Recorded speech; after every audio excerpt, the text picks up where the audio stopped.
careful, Ariana. Someone is wounded. Hello, I'm H.G. Tudor. In the world of the narcissist, they are all that matters. You and everybody else are simply props in the fictional world of the narcissist. And you are drawn into that fictional world with a part to play. Your part is to be of useful utility to the narcissist, meaning that you should be easily controlled and that you should provide fuel, character traits and residual benefits. The extent to which you attend to those prime aims has a bearing upon your status within the narcissist's fuel matrix. Do those things and you're a good appliance. Fail to do them and you're a bad appliance. What you can see on your screen is a still taken from a piece of footage involving the promotional work undertaken by Ariana Grande and Cynthia Erivo, a pair of narcissists, as I've explained hitherto. I've no idea who the gentleman is. I suspect he is a fan.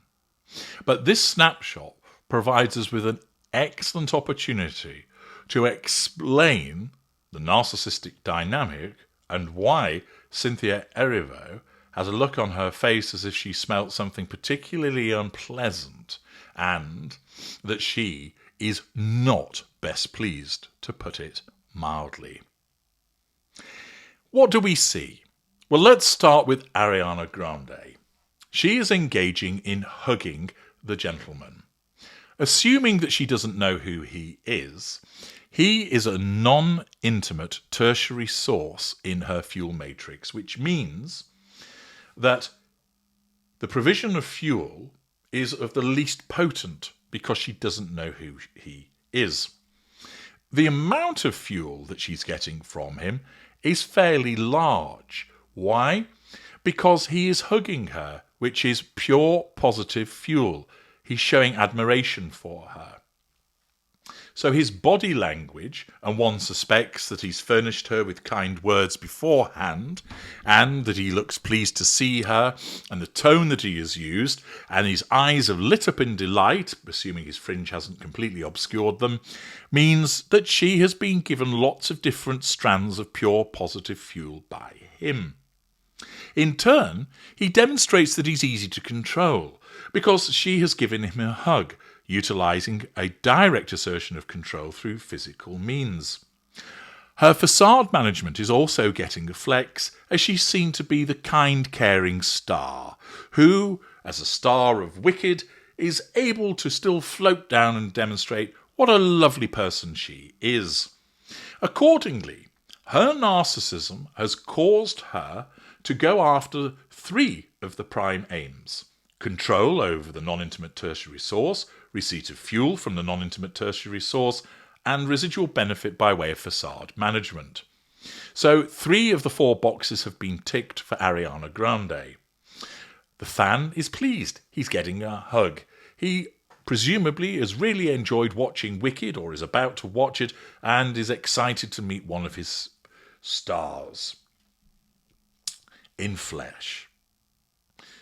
Thus, that's the interaction between him and Ariana Grande.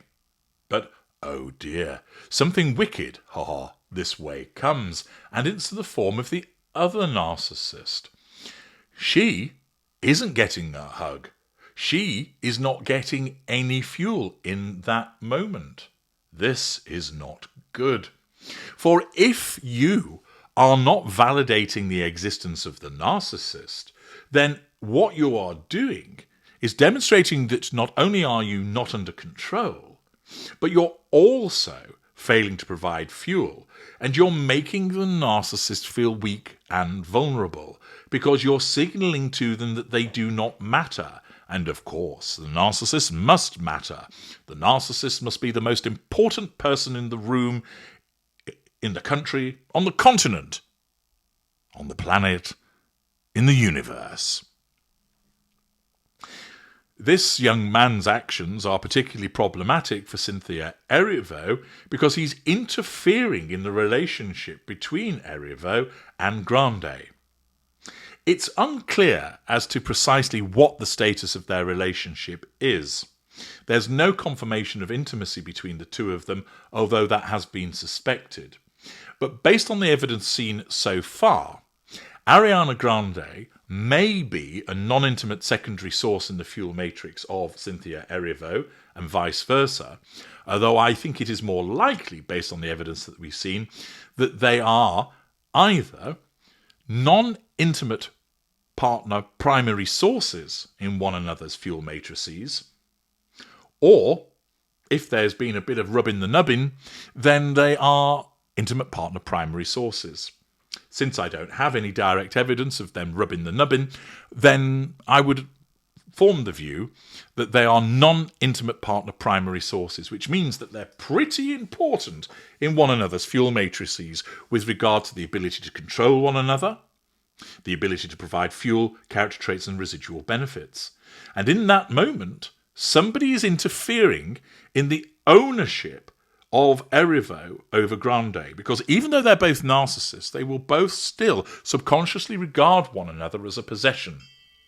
And the fact that this young man is hugging Grande and Grande is hugging him, even though it's momentary in nature, it's a problem for Cynthia Erivo, because not only is she not being acknowledged by anybody in that moment, which means that her control over the individuals in front of her on her radar is adversely affected and she's not receiving fuel, but moreover, there is a direct threat to her control over Grande because young fellow me lad is involved in hugging her. The consequence of this, there are multiple threats to control that are occurring to Cynthia Erivo. She doesn't have control over the non-intimate tertiary source, which is the young man. She doesn't have control over the situation as a whole, and she doesn't have control over her non-intimate partner primary source, which is Ariana Grande. Now, I doubt that Erivo is experiencing a fuel crisis. After all, she'll have probably been interacting with other people prior to this photograph being taken. But at that moment in time, she's not receiving fuel, but what is of the greater consequence is the fact that nobody's basically paying her any attention, and her control over her principal plaything, Ariana Grande, is being affected. What's the result of this? The expression that you see on Cynthia Erivo's face, that the facade management fails in that moment and cannot conceal the look of contempt, the simmering, heated, ignited fury that might burst in a moment whereby she is contemplating picking up a claw hammer and driving it into the back of this man's head, whilst also wrenching away Ariana Grande and running off with her behind the scenes. Here, you see a narcissist whose need for control is being challenged by two appliances, one of which is of particular importance to her. The result? The fury. It might manifest as cold fury. It could manifest as heated, ignited fury. But you can see it through the contemptuous look in her eyes, the disapproval. The facade management has failed, maybe just for a brief moment. But that's what you're witnessing in this interaction. And Ariana Grande may find herself on the receiving end of devaluing behaviour because she will be perceived as being disloyal to her as a consequence of hugging this young man and not paying attention to Erivo. It doesn't matter that this is promotional work. The narcissist needs must come first. And from the perspective of Ariana Grande, her needs are being met. From the perspective of Cynthia Erivo, the other narcissist in this equation, they are not. And that's why you see the look that you do. I'm HG Tudor. Thank you for listening.